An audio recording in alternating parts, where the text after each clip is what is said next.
Hey guys, welcome to this YouTube tutorial, and today I'll be doing a quick edit of this photo I did a while ago, but I thought it'd be really good to show you guys just because of the conditions and how easy it is to actually get cool photos, especially when you're shooting at golden hour.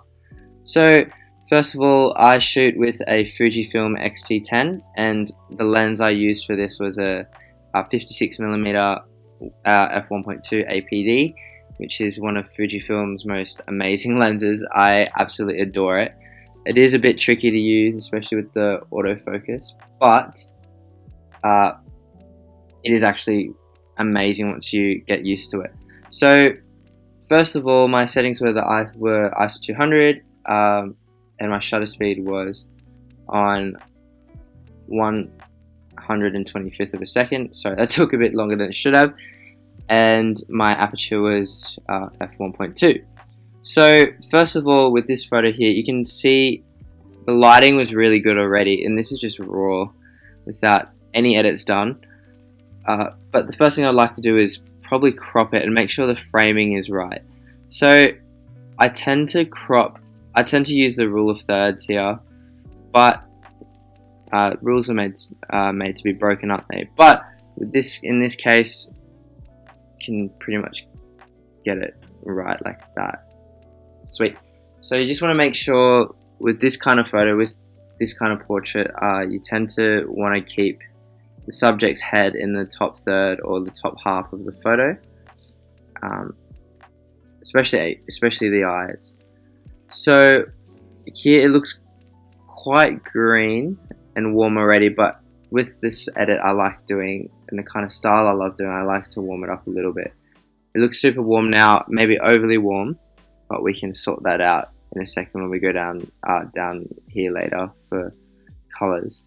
So what exposure looks pretty good. So what I like to do now is I always add a fair bit of contrast, just so it makes a bit of pop, especially around the background, her hair, eyes.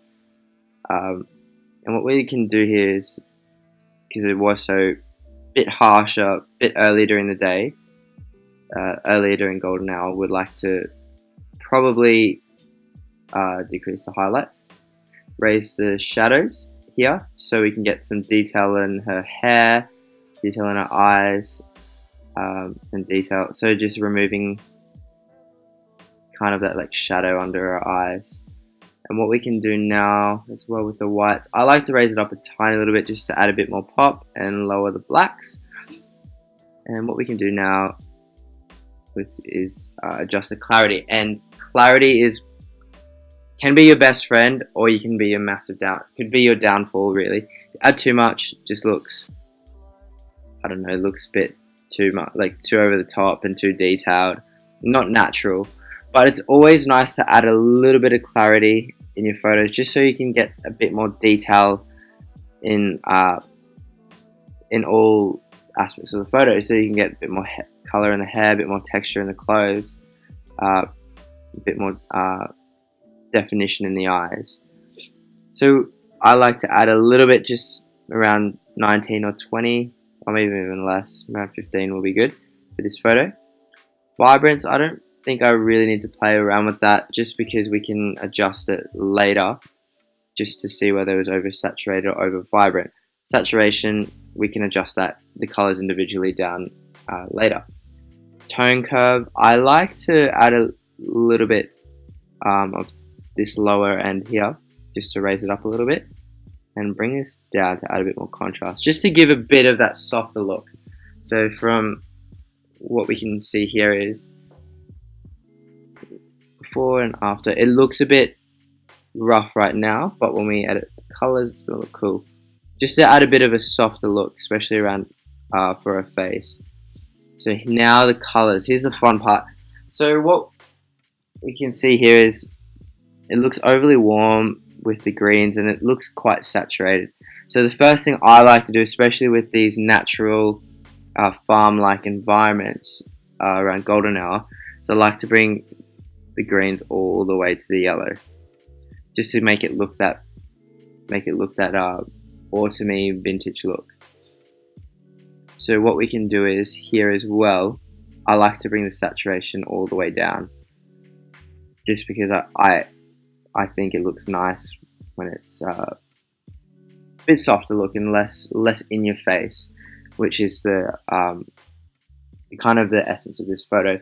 So what we can do now, I like to move up to the yellows and bring it over to orange a little bit and desaturate that a fair bit as well. So look, you can see back here, quite soft and golden, shiny kind of look. And we can add a bit of luminance as well, add a little bit of luminance to the greens as well, just to make that look a bit more dreamy.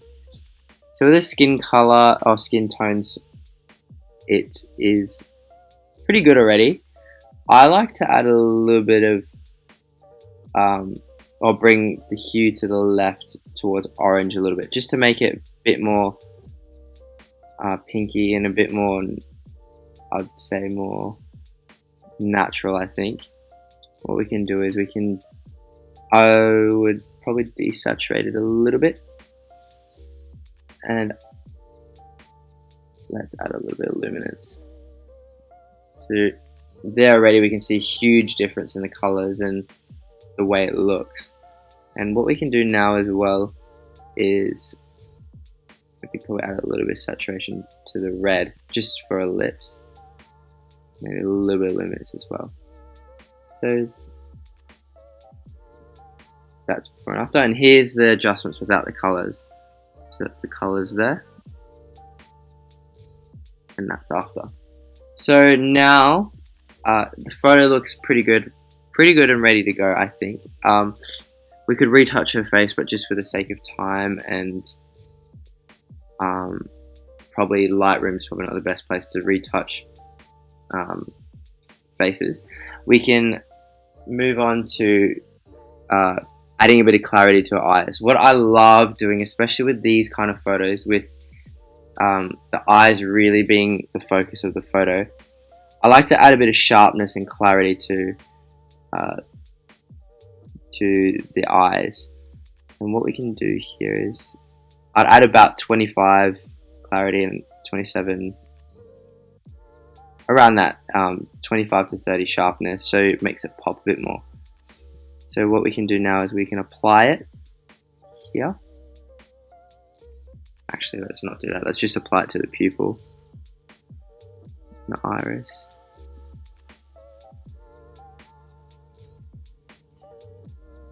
And there you can see a bit of a difference already. Let's just have a, whoops, let's not move that. Let's actually apply it. Whoops, too much. Let's apply it here. And now you can see a considerable amount of difference here. Let's have a look. See if I can hide them. So this is before and after doing these little adjustments to her eyes. And from there, I think it's pretty good. I would say it's pretty much done. Apart from retouching and all that, I think it's pretty spot on. Actually, I like to add a little bit of clarity to her hair here, especially because it's not in focus. I just add a little bit of a cool effect. Clarity and sharpness again. What we can do is we can start applying it on the side here. Whoops, a bit too much. But I think we can add a little exposure as well. A bit of warmth, just to add a bit of color to it. So this is before.